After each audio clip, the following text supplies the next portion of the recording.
pendukung Anies ini mengatakan kalau Anies adalah pengkhianat. Ya, Refli Harun mengatakan Anies Baswedan adalah pengkhianat. Sedang punya akses, tapi tidak semua orang berpikir demikian, ya kan? Gitu ya. Ada juga orang yang karena memang ingin berjuang untuk pemilu yang jujur dan adil, yang demokratis. Begitu. Saya terus terang saja mengatakan, ya, saya sudah berkatakan, kalaupun misalnya pemerintahan sekarang mengajak saya masuk dalam pemerintahan, saya sudah tolak hari ini. Untuk yang otonom, saya akan mengatakan tidak, oke?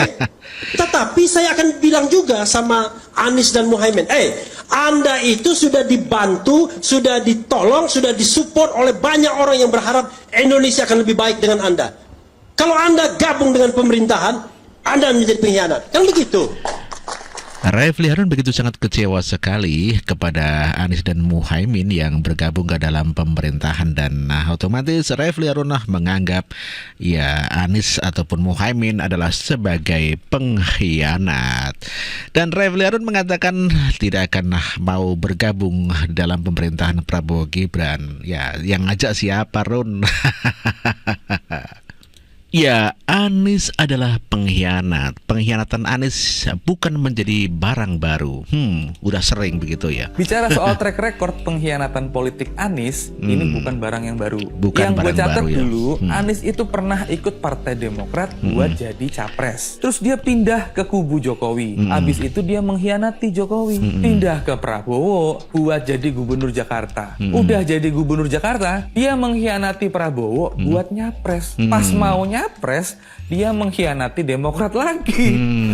Gitu ya. Sekali lagi, Anies mengkhianati Demokrat jadi hat-trick nih. Tapi yang paling sering sih Anies mengkhianati janjinya dia sendiri. Gak reklamasi, malah lanjut reklamasi.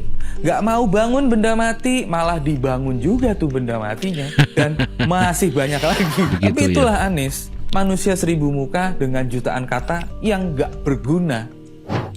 Itulah pendapat warga masyarakat mengenai pengkhianatan Anies kepada Partai Demokrat, kepada Gerindra, dan kepada PDIP. Demikian juga kepada janji-janjinya sendiri. Parah Anies. Pengkhianatan Anies kepada Partai Demokrat membuahkan hasil yang manis kepada Mas Ahaye. Gitu ya.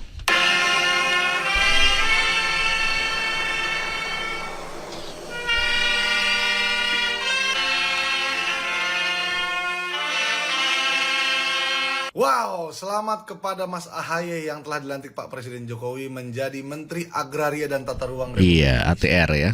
Dan selamat juga kepada Marskal TNI Purnawirawan Hadi Cahyanto yang telah dilantik Pak Presiden Jokowi menjadi Menko Polhukam pengganti Pak Mahfud. Luar biasa, ini dua-duanya putra-putra terbaik bangsa Indonesia. Nggih. Tuhan itu sangat baik, kawan-kawan. Ya, bayangkan dulu kalaulah Pak Anies lebih memilih Mas Ahaye menjadi cawapresnya, bukan Caimin. Itu akan lebih menyulitkan Pak Prabowo dan Mas Gibran untuk menang menjadi presiden dan wakil presiden Republik Indonesia. Iya dong. Bayangkan kalau aja nih ya, Mas Anies dan Mas Ahaye menjadi capres dan cawapres. Ya kan? Kita lihat belakangnya Mas Ahaye siapa? Pak SBY. Pak SBY pasti turun gunung ingin memenangkan, ya kan? Dan kita lihat Pak SBY pernah 2 periode 10 tahun memimpin rakyat Indonesia, ya kan? Dan 2009 dia menang 1 putaran melawan Bu Mega juga, ya kan? Jadi sangat amat sulit sebenarnya. Jadi saya berterima kasih kepada Pak Anies karena lebih memilih Caimin. Betul. Ya kan? Yang terbukti sekarang kalah telak. Dan satu hal lagi ya. Pak Anies, saya juga berterima kasih banget Pak Anies karena Pak Anies sudah banyak mengkhianati orang baik di Indonesia ini, ya, Pak Jokowi, Pak Prabowo, Pak SBY dan Mas Ahaye, karena terbukti ya semua yang Pak Anies hianati jadi orang, ya, sedangkan Pak Anies ya kalah dan gitu-gitu aja. Iya. Gimana menurut kawan-kawan? Betul sekali pendapat warga masyarakat namanya Adril Varia Purba mengatakan kalau Anies sering mengkhianati orang-orang baik dan akhirnya Anies menjadi pengangguran politik. Dari Demokrat, SBY, Ahaye, Prabowo, Jokowi, semua dikhianati Anies Baswedan. Memang Anies Baswedan seorang pengkhianat. Dan Demokrat mengungkit pada saat Anies berkhianat kepada Sebenarnya Demokrat. kami sudah tidak boleh lagi komentar mundur ke belakang ini, apalagi pasca hari Senin kemarin Ketua Umum kami Mas Ahaye sudah menyampaikan kalau istilah ibu saya di kampung begitu di Sidikalang, pidato Mas Ahaye kemarin itu pidato hukum kasih lah begitu. Beliau memaafkan, mengucapkan selamat kepada Mas Anies dan Caimin begitu ya. Ya memaafkan tapi kan belum tentu melupakan, itu makanya kemudian Partai Demokrat sekarang ini mulai lagi dari nol. Itu sudah 1 tahun ini kita jalan dengan Mas Anies dan baliho kami mungkin sudah ada puluhan ribu tuh wajah Mas Anies ini. Itu yang kemudian tiba-tiba kemarin pasca pengumuman dari Jakarta begitu mengalir ke daerah. Ya kader-kader Partai Demokrat di bawah tuh melampiaskan lah emosinya begitu, kemarahannya. Jadi diturunkan secara paksa begitu. Itu makanya sekarang sudah kami larang tuh. Jadi untuk seluruh kader-kader Indonesia melalui LCD juga, saya selaku wasekjen teman-teman begitu, karena kita ini bukan partai kaya, nggak usah lagi diturunkan. Jadi wajah Mas Anies itu dipilok saja begitu ya, karena memang kan berdampingan dengan wajah Mas Ahaye begitulah. Karena kita ini bukan partai kaya, tetapi 1 tahun ini dengan itulah Sekjen Demokrat yang mengatakan bahwa dikhianati oleh Anies Baswedan, dan begitu kecewanya Demokrat makanya baliho Anies Ahaye diturunkan oleh anggota Demokrat itu sendiri. Dan ini adalah deretan pengkhianatan Anies terhadap janji-janjinya di saat kampanye, namun berbeda pada saat Anies Baswedan memegang kekuasaan di pemerintahan DKI Jakarta. Kita akan melakukan yang disebut dengan urban renewal, peremajaan kota, penataan ulang, bukan dikosongkan, apalagi dikosongkan tanpa mempertimbangkan satu prosedur, rasa keadilan, dan memperhatikan mereka sebagai sesama warga Jakarta. Tahun 88 sini saya, Pak. Berarti Ibu sempat milih Pak Anies dong? Sempat dukung Pak Gubernur Pak Anies. Cuman Pak Anies gak tanggung jawab ini. Masa pemerintah rakyat, pemerintah kayak Pak Gubernur ya, begitu ya. Katanya nggak ada janji, nggak ada penggusuran. Entahnya begini jadinya. Kenyataannya tapi kan gusur, Gubernur gitu ya. tinggal janji. Katanya sebelum jadi janji, ya. Gubernur Pak Anies janji tidak ada penggusuran. Udah kita itu dukung, ini imbalannya begini.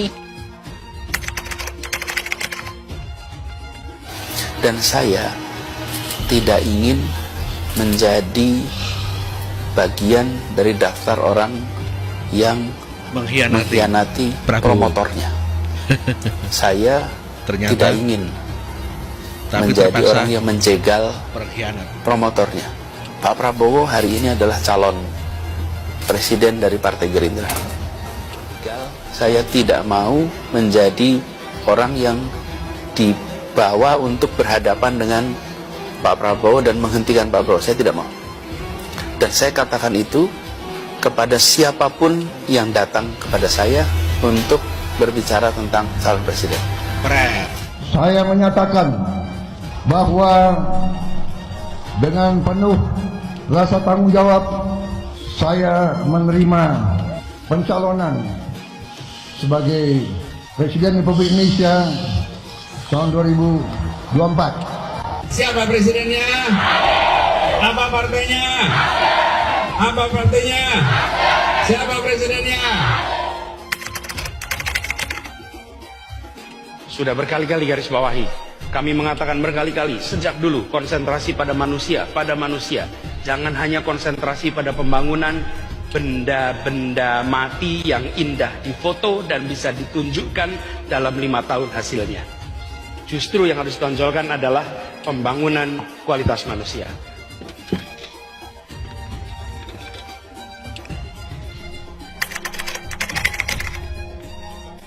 Air itu turun dari langit ke bumi, bukan ke laut. Harusnya dimasukkan ke dalam bumi, masukkan tanah. Di seluruh dunia air jatuh itu dimasukkan ke tanah, bukan dialirkan pakai gorong-gorong raksasa ke laut. Pompa-pompa statusnya siaga, Begitu juga di Bina Marga, pompa-pompa bawah yang biasanya disebut underpass itu dalam posisi on. Pompa kita di Jakarta ini ada lebih dari 450. Semuanya posisi siap. Lebih dari 200 ada di muara dan semuanya juga posisi siap. Nanti ketika air sampai di muara maka siap untuk dipompa ke laut. Itulah deretan pengkhianatan Anies kepada Presiden Jokowi, kepada Prabowo Subianto, AHY, SBY, dan juga kepada warga masyarakat yang merasa dikhianati oleh Anies Baswedan dengan janji-janjinya dan membuat warga Jakarta yang sadar akhirnya menyesal memilih Anies Baswedan. Itulah deretan pengkhianatan Anies.